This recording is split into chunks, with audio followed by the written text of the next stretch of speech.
السلام علیکم ناظرین۔ صلاح الدین ایوبی پریشانی اور غصے کے عالم میں ٹہل رہا تھا۔ کمرے میں اس کے مشیر اور معتمد بیٹھے تھے، یہ اس کے دوست بھی تھے۔ وہ سر جھکائے بیٹھے تھے۔ سلطان ایوبی اپنے آپ کو ہمیشہ قابو میں رکھتا تھا، وہ کبھی جذباتی نہیں ہوا تھا، غصہ پی جایا کرتا تھا اور ذہن کو پوری طرح قابو میں رکھ کر سوچا اور فیصلہ کیا کرتا تھا۔ ایسے حالات نے بھی اسے آزمایا تھا جن میں جابر جنگجو بھی ہتھیار ڈال دیا کرتے تھے۔ وہ محاصرے میں بھی لڑا تھا اور اس حال میں بھی محاصرے میں رہا تھا کہ اس کے سپاہیوں کے حوصلے ٹوٹ گئے تھے۔ قلعے میں کھانے پینے کے لیے بھی کچھ نہ رہا تھا اور سپاہیوں کے ترکش بھی خالی ہو گئے تھے۔ اس کے سپاہی اس انتظار میں تھے کہ وہ ہتھیار ڈال کر انہیں اس اذیت اور موت سے بچا لے گا، لیکن سلطان ایوبی نے صرف اپنا حوصلہ ہی مضبوط نہ رکھا بلکہ سپاہیوں میں بھی نئی روح پھونک دی۔ مگر اس روز سلطان ایوبی کو اپنے اوپر قابو نہیں رہا تھا، چہرے پر بھی غصہ تھا، گھبراہٹ بھی۔ یہی وجہ تھی کہ سب خاموش بیٹھے تھے۔ آج پہلی بار میرا دماغ میرا ساتھ چھوڑ گیا ہے، اس نے کہا۔ کیا یہ ممکن نہیں کہ آپ خلیفہ کے اس پیغام کو نظر انداز کر دیں؟ اس کے نائب سالار الناصر نے کہا۔ میں اسی کوشش میں مصروف ہوں، سلطان ایوبی نے کہا، لیکن الزام کی نوعیت دیکھو جو مجھ پر عائد کیا گیا ہے۔ میں نے اس کے حرم کی ایک لڑکی اغوا کرائی ہے۔ استغفر اللہ، اللہ مجھے معاف کرے، اس نے میری توہین میں کوئی کسر نہیں چھوڑی۔ پیغام بلکہ دھمکی قاصد کی زبانی بھیجی ہے۔ وہ مجھے بلا لیتا، میرے ساتھ براہ راست بات کرتا، میں پھر بھی یہی مشورہ دوں گا کہ اپنے آپ کو ٹھنڈا کیجیے۔ بہاؤالدین شداد نے کہا۔ میں یہ سوچ رہا ہوں کیا واقعی حرم سے کوئی لڑکی اغوا ہوئی ہے؟ سلطان ایوبی نے کہا۔ یہ جھوٹ معلوم ہوتا ہے، اسے پتہ چل گیا ہوگا کہ میں نے خطبے میں سے اس کا نام نکلوا دیا ہے۔ اس کے جواب میں اس نے مجھ پر یہ الزام لگا کر کہ میں نے اس کے حرم کی ایک لڑکی اغوا کرائی ہے، انتقام لینے کی کوشش کی ہے۔ سلطان ایوبی نے عیسیٰ الحضاری فقیر سے کہا، میرا ایک حکم نامہ مصر کی تمام مسجدوں کے نام جاری کر دو کہ آئندہ کسی مسجد میں خطبے میں خلیفہ کا ذکر نہیں کیا جائے گا۔ آپ اس کے یہاں چلے جائیں اور اس سے بات کریں۔ الناصر نے کہا، اسے صاف الفاظ میں بتا دیں کہ خلیفہ قوم کی عزت کا نشان ہوتا ہے، لیکن اس کا حکم نہیں چل سکتا، خصوصاً اس صورتحال میں جب حالات جنگی ہیں اور دشمن کا خطرہ باہر سے بھی ہے اور اندر سے بھی موجود ہے۔ میں تو یہاں تک مشورہ دوں گا کہ اس کے محافظ دستے کی نفری کم کر دیں، سوڈانی حبشیوں کی جگہ مصری دستہ رکھیں اور اس کے محل کے اخراجات کم کریں۔ میں اس کے نتائج سے آگاہ ہوں، ہمیں مقابلہ کرنا ہی پڑے گا، ہمیں اللہ پر بھروسہ رکھنا چاہیے۔ میں نے ہمیشہ اپنے اللہ پر بھروسہ کیا ہے، سلطان ایوبی نے کہا۔ خدائے ذوالجلال مجھے اس ذلت سے بھی بچا لے گا۔ دربان اندر آیا، سب نے اس کی طرف دیکھا۔ اس نے کہا، صحرا کے گشتی دستے کا کماندار اپنے 3 سپاہیوں کے ساتھ آیا ہے، وہ 2 سوڈانیوں کی لاشیں لائے ہیں۔ سب نے دربان کی مداخلت کو اچھی نظر سے نہ دیکھا۔ اس وقت سلطان ایوبی بڑے ہی اہم اور خفیہ اجلاس میں مصروف تھا، لیکن سلطان نے دربان سے کہا، انہیں اندر بھیج دو۔ سلطان ایوبی نے اپنے دربان سے کہہ رکھا تھا کہ جب بھی اسے کوئی ملنے آئے وہ اسے اطلاع دے اور اگر رات اسے جگانے کی ضرورت محسوس ہو تو فوراً جگا لے۔ سلطان کوئی بات اور کوئی ملاقات التوا میں نہیں ڈالا کرتا تھا۔ عہدیدار اندر آیا، اس کا چہرہ گرد سے اٹا ہوا تھا اور تھکا تھکا نظر آتا تھا۔ سلطان ایوبی نے اسے بٹھایا اور دربان سے کہا کہ اس کے لیے پینے کے لیے کچھ لے آؤ۔ عہدیدار نے سلطان کو بتایا کہ گشتی سنتریوں نے 4 سوڈانی حبشیوں سے ایک مغویہ لڑکی کو چھڑانے کی کوشش میں 2 کو تیروں سے مار ڈالا ہے اور وہ لڑکی کو اٹھا کر بھاگ گئے ہیں۔ عہدیدار نے بتایا کہ سنتریوں کے بیان کے مطابق لڑکی خانہ بدوش یا کسی عام گھرانے کی نہیں تھی، وہ بہت ہی امیر لگتی تھی اور اس نے کہا تھا کہ وہ خلیفہ کی ملکیت ہے۔ معلوم ہوتا ہے، سلطان ایوبی نے کہا، خدائے ذوالجلال میری مدد کو آ گیا ہے۔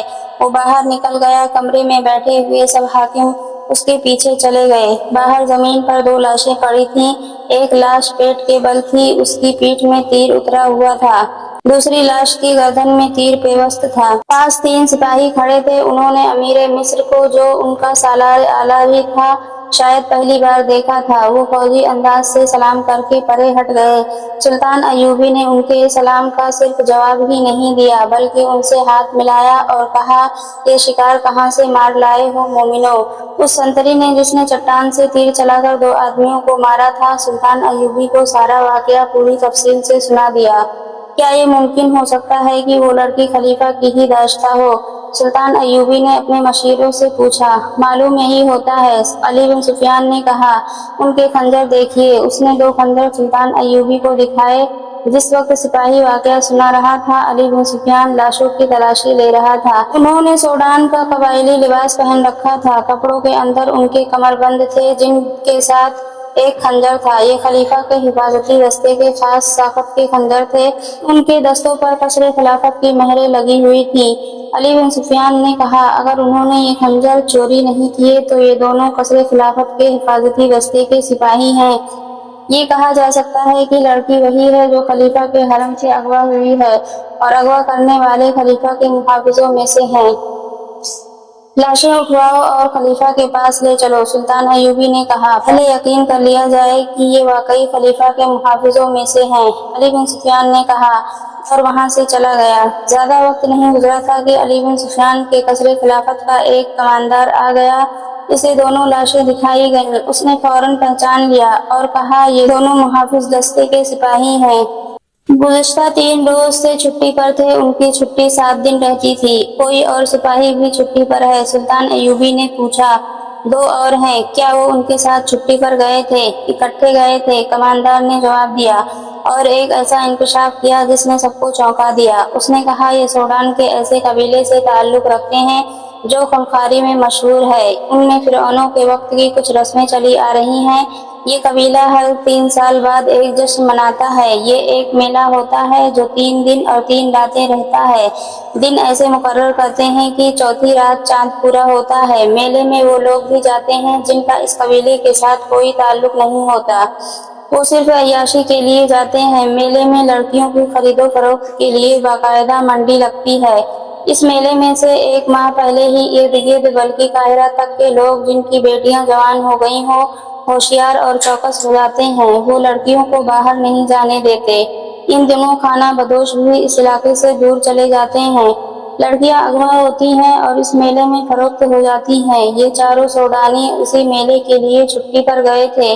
میلہ 3 روز بعد شروع ہو رہا تھا۔ کیا ان کے متعلق یہ کہا جا سکتا ہے کہ خلیفہ کے حرم کی لڑکی انہوں نے اغوا کی ہوگی؟ علی بن سفیان نے پوچھا۔ میں یقین سے نہیں کہہ سکتا، کماندار نے جواب دیا۔ یہ کہہ سکتا ہوں کہ ان دنوں میں قبیلے کے لوگ جان کا خطرہ مول لے کر بھی لڑکیاں اغوا کرنے کی کوشش کرتے ہیں، اور یہ خونخوار اتنے ہیں کہ اگر کسی لڑکی کے وارث میلے میں چلے جائیں اور اپنی لڑکی لینے کی کوشش کریں تو انہیں قتل کر دیا جاتا ہے۔ لڑکیوں کے گاہکوں میں مصر کے امیر، وزیر اور حاکم بھی ہوتے ہیں۔ میلے میں ایسے عارضی قہوہ خانے بھی کھل جاتے ہیں جہاں جوا، شراب اور عورت کے شیدائی دولت لٹاتے ہیں۔ اس جشن کی آخری رات باصرار ہوتی ہے۔ کسی خفیہ جگہ ایک نوجوان اور غیر معمولی طور پر حسین لڑکی کو قربان کیا جاتا ہے۔ یہ کسی کو بھی معلوم نہیں کہ لڑکی کو کہاں اور کس طرح قربان کیا جاتا ہے۔ یہ کام ان کا ایک مذہبی پیشوا، جسے حبشی خدا بھی کہتے ہیں، کرتا ہے۔ اس کے ساتھ بہت تھوڑے سے خاص آدمی اور 2، 4، 5 لڑکیاں ہوتی ہیں۔ لوگوں کو لڑکی کا کٹا ہوا سر اور خون دکھایا جاتا ہے، جسے دیکھ کر یہ قبیلہ پاگلوں کی طرح ناچتا اور شراب پیتا ہے۔